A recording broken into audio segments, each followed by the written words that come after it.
Welcome back to L1, your hero. I'm still here on this bench, y'all.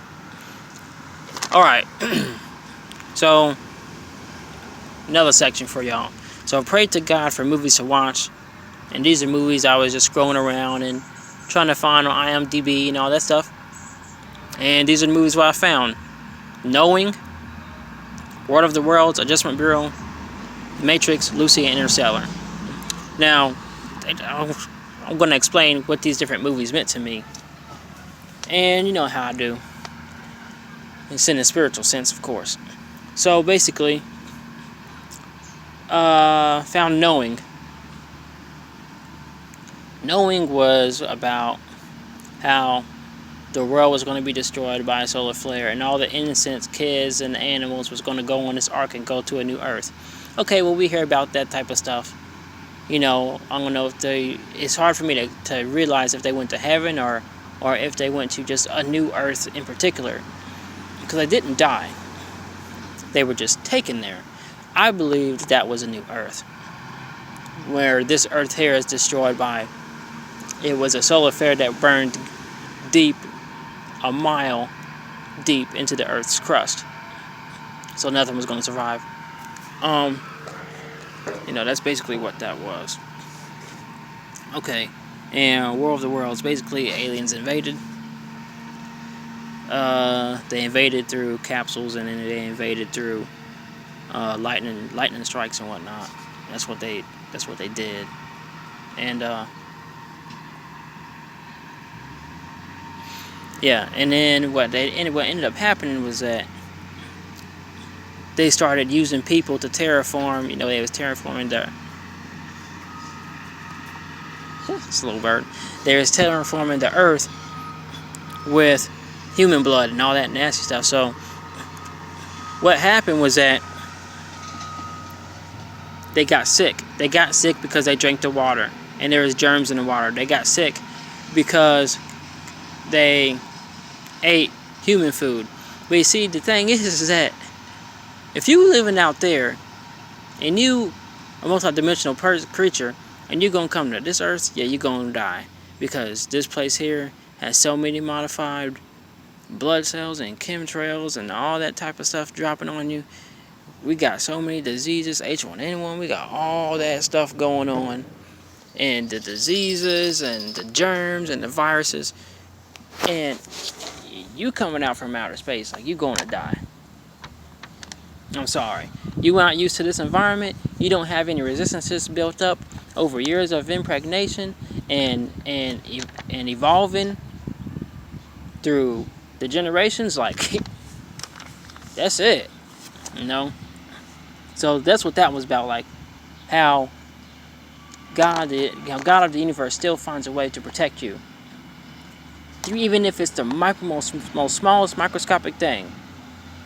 Evolution, man, that's the God's way. The real God, the universe God, you know what I'm saying? Also, Adjustment Bureau, where this one was where these people had past lives, okay? And there's angels that was supposedly listening to God and telling and trying to steer these people's free will. But they was trying to make it seem like they wasn't affecting your free will, but really they were, see?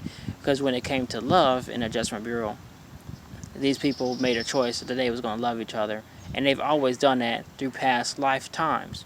And they had a whole file on these just two people, through their different souls, different incarnations. They even talking about incarnations in this movie. How you reincarnate, how you got past lives. So they're still trying to tell you, these movies are trying to tell you something. Okay. Now, The Matrix. The Matrix was where you had the conscious mind and the subconscious mind. The conscious mind was Neo. The subconscious mind was the Oracle, or whatever her name is.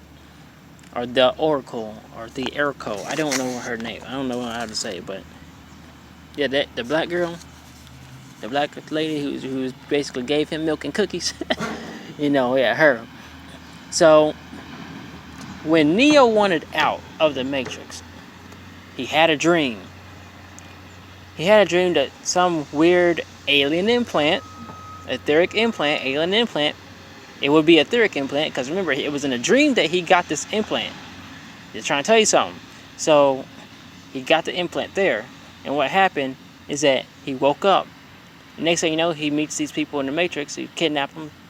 They're from the Matrix, so they just basically like dream. They go to sleep in the real world where they're at. They go to sleep in the dream world where he's at, and he thinks that that's real, right? So he's sitting here. They sitting here. They get a freaking device to suck out the alien implant that was in his stomach, and it comes out of his belly button. He's like, "Oh crap, that thing's real." Yeah. So you may not think you're being affected in your dreams. You may not think that you're being affected, but you are. With these etheric implants and all that stuff, and he's having horror movies and all that stuff, like, because your energy gets interfered. But now what happened is that the Oracle told him, basically at the end of the Matrix, the last movie, not Reloaded or Revelations or whichever one, and she told him the only way we're going to defeat the system, the Matrix, which was Agent Smith, the only way we're going to defeat him is together. So what happened? The Oracle got herself absorbed by Agent Smith. Boom, the subconscious mind. Because Leo was always going to his subconscious mind, which his subconscious mind was in his dreams. And when he came back, when he came out of, first thing, his third eye awakened in his dreams, in the Matrix. And then after that, his third eye awakened out of the Matrix, y'all. It's trying to tell y'all something. That was a great movie. But yeah, so the Oracle got herself absorbed by Agent Smith. Neo got himself absorbed by Agent Smith in the end. You know how he put his hand inside the body, and then all that silver liquid enveloped their whole body? Yeah. Well, when they both did that, and they both was together, what happened? They was able to explode Agent Smith and get rid of the Matrix. So boom. Okay. Now Lucy. Lucy was a fantastic movie. That was all about the third eye. All about seeing beyond the veil, seeing the energies in the trees, seeing the energies. It's like seeing stuff like as if you was to astral project, and you could see the Wi-Fi signals and all that stuff, and have psychic abilities and touch a person and know what's wrong with them, and just gain insight and gain knowledge by looking at the X-ray that person had and saying, oh, whether it's going to live or die. And she stayed, as you could see, she cared about people. She cared about people. When your third eye is open, they talk about how it's evil, it's of the devil, and all this extra stuff. Well, awfully funny how when you got your third eye open, you care about people a lot more. What's up with that? So how's something evil when it brings you closer to results of changing the world for good? See how they try to trick y'all? And make y'all think that something's evil when really it's a good thing? Caring for people, helping people out, knowing what a person feels, that's as close as you gonna get. Being an empath, all that stuff, knowing their feelings. You know how great you can talk to a person if you know all that stuff? You know how great that you can help them out and know their feelings and know how they feel to find out something that can make them happy? You make them happy, they might just go change the world. They might have all these different type of connections. You never freaking know who you talking to in any part of the world. And that's one of the reasons why I'm not having kids for. Different parts of the world that I can visit, I can share whatever knowledge I have. And I can just set a whole fire in a person right there, and they may have all the right connections that I don't have to set so much things in motion to change the world, y'all.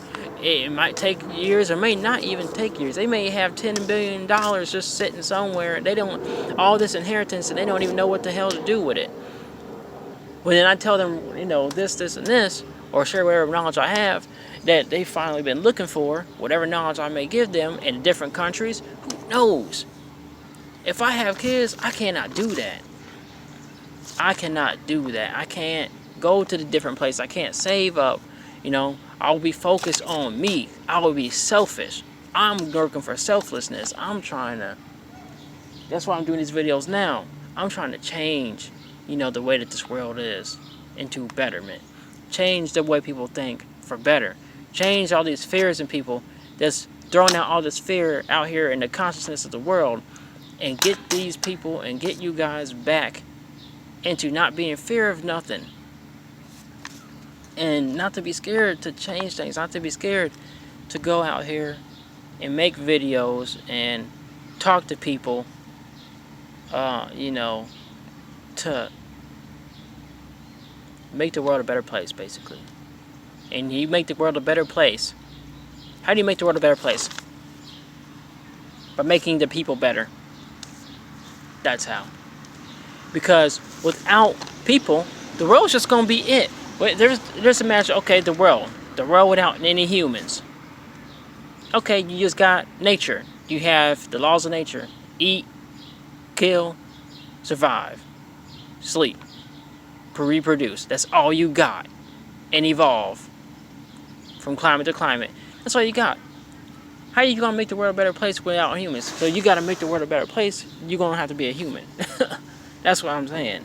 If there's humans living on this earth, we got a such thing called make the world a better place, because it's jacked up because of the system and all that, which that's making poverty and all this stuff and spreading lies and spreading misinformation. When you get information, it's misinformation. So you still don't know nothing. So this is something that I'm trying to do out here for y'all. I'm trying to do this.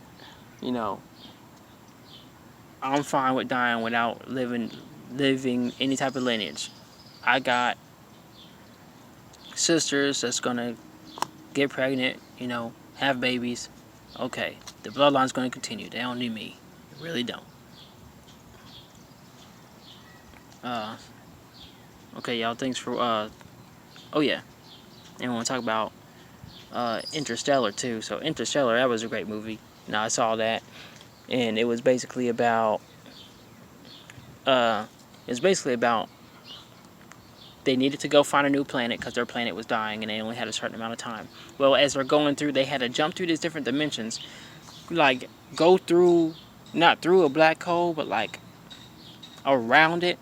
And they went to these different planets, and they went into a different freaking dimension. And in this different dimensions, if they spend 1 hour at a certain dimension, 1 hour is 7 years at another time. They're right there, bam, right there at Interstellar movie. They're telling you time and space don't really exist. It don't, because you can travel through a certain time and space, but then